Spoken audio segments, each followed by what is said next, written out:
स्वागत है आपका एचएजे एजुकेशन हिंदी में। इस वीडियो में हम लोग ट्रेड यूनियन एक्ट 1926 के बारे में पढ़ेंगे।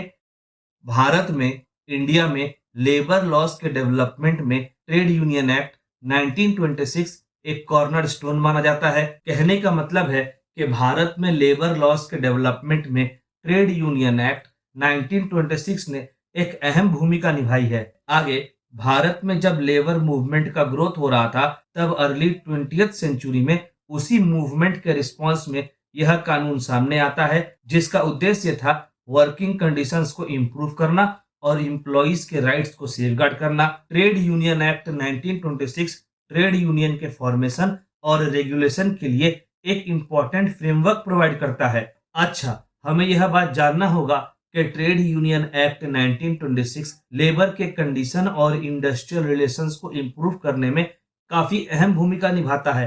जहां तक बात लेबर के राइट्स के प्रोटेक्शन की है, यह एक्ट एक वाइटल टूल के रूप में अपने आप को स्थापित करता है और ट्रेड यूनियन एक्ट 1926 यह इंश्योर करता है कि लेबर की आवाज सुनी जाए और लेबर्स का इंटरेस्ट सेफगार्ड हो। इस एक्ट को समझने से पहले चलिए थोड़ा हिस्टोरिकल कंटेक्स्ट या इतिहास को समझते हैं। लेट 19th सेंचुरी और अर्ली 20th सेंचुरी में भारत में, इंडिया में इंडस्ट्रियलाइजेशन में सर्ज देखने को मिलता है, जिसके कारण वर्किंग क्लास शहरों की तरफ जा रहे थे।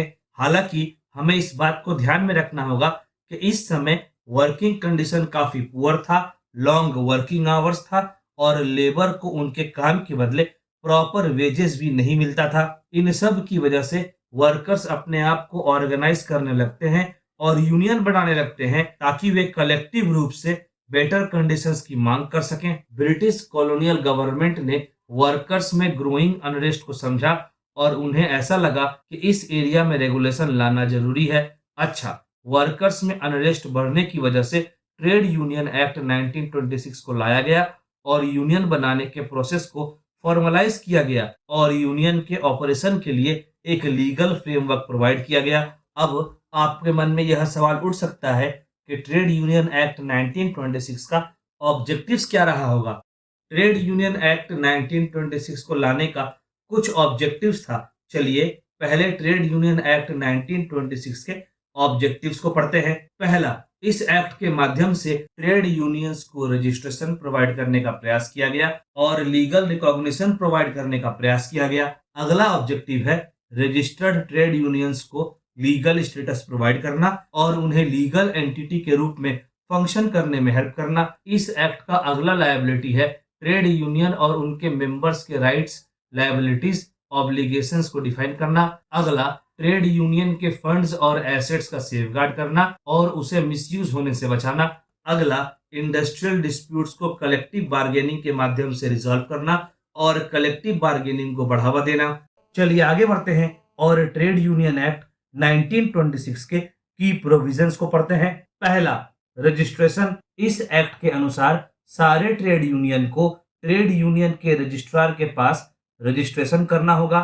यहाँ एक बात कहना जरूरी होगा कि रजिस्ट्रेशन कंपलसरी तो नहीं है, पर रजिस्ट्रेशन करना ट्रेड यूनियन के लिए अच्छा होता है, क्योंकि इससे ट्रेड यूनियन को काफी बेनिफिट्स और एडवांटेजेस मिलता है, खासकर लीगल एडवांटेज। ट्रेड यूनियन का कॉन्स्टिट्यूशन, ऑफिस बियरर का नाम, एसेट और लायबिलिटीज का स्टेटमेंट आदि होना चाहिए ट्रेड यूनियन के रजिस्ट्रेशन के समय। अगला, legal recognition and rights. Registration के बाद ट्रेड यूनियन लीगली प्रॉपर्टी को ओन कर सकते हैं, कॉन्ट्रैक्ट्स में एंटर कर सकते हैं और आवश्यकता अनुसार लीगल एक्शंस भी ले सकते हैं। यही लीगल स्टेटस ट्रेड यूनियन को ज्यादा इफेक्टिवली काम करने में हेल्प करता है और एम्प्लॉयर्स के साथ नेगोशिएशन करने में भी हेल्प करता है। अगला, rights and obligations of trade union. यह एक्ट रजिस्टर्ड ट्रेड यूनियन के राइट्स और ऑब्लिगेशंस के बारे में बात करता है। इन राइट्स में जनरल फंड को एस्टेब्लिश करना इंक्लूडेड होता है और यह फंड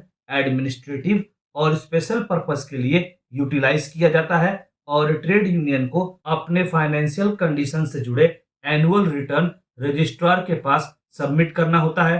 अगला, सिविल एंड क्रिमिनल लायबिलिटी। यह एक्ट रजिस्टर्ड ट्रेड यूनियन को कुछ सिविल और क्रिमिनल लायबिलिटी से इम्यूनिटी प्रोवाइड करता है, खासकर लॉफुल स्ट्राइक्स और पीसफुल धरना से रिलेटेड, यानी कि शांतिपूर्ण धरना से रिलेटेड। अगर ट्रेड यूनियंस रेगुलेशंस को मानकर चलते हैं तो यह काफी लीगल हेल्प भी ले सकते हैं इस एक्ट की वजह से। अगला, अमलगमेशन एंड डिसोल्यूशन। यह एक्ट दो ट्रेड यूनियन के अमलगमेशंस को अलाउ करता है और ट्रेड यूनियन के डिसोल्यूशन के प्रोसीड्यूर को भी क्लियरली डिफाइन करता है। अच्छा, इंडिया के लेबर रिलेशन पर ट्रेड यूनियन एक्ट 1926 का काफी प्रोफाउंड इम्पैक्ट पड़ा।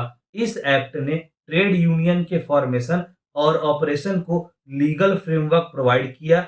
यह एक्ट ने वर्कर्स को कलेक्टिव बार्गेनिंग का पावर प्रोवाइड किया, जिससे way better wages, better working conditions की डिमांड रख सकते थे। ट्रेड यूनियन का रिकॉग्निशन और प्रोटेक्शन भी ओवरऑल इंडस्ट्रियल रिलेशंस के इंप्रूवमेंट को हेल्प करता है और इंडस्ट्रियल डिस्प्यूट को सॉल्व भी करता है।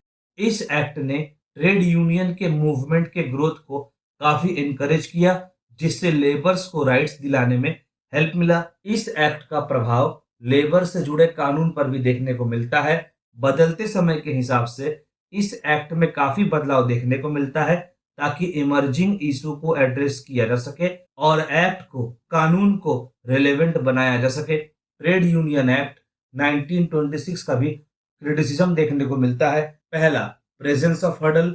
रजिस्ट्रेशन का प्रोसेस और कंप्लायंस रिक्वायरमेंट का प्रोसेस काफी इनकन्वीनियंट हो सकता है, खासकर छोटे यूनियंस के लिए, जिससे छोटे यूनियंस रजिस्ट्रेशन प्रोसेस और कंप्लायंस रिक्वायरमेंट से कतराते हैं। अगला, लिमिटेड स्कोप। यह एक्ट जनरली फॉर्मल सेक्टर को एड्रेस करता है और बहुत सारे वर्कर्स जो कि इनफॉर्मल सेक्टर के हैं उन्हें एडिक्वेट प्रोटेक्शन नहीं देता है। अगला, मल्टीपल यूनियंस। ऐसा हो सकता है कि एक एस्टेब्लिशमेंट में एक से अधिक ट्रेड यूनियन हो सकते हैं।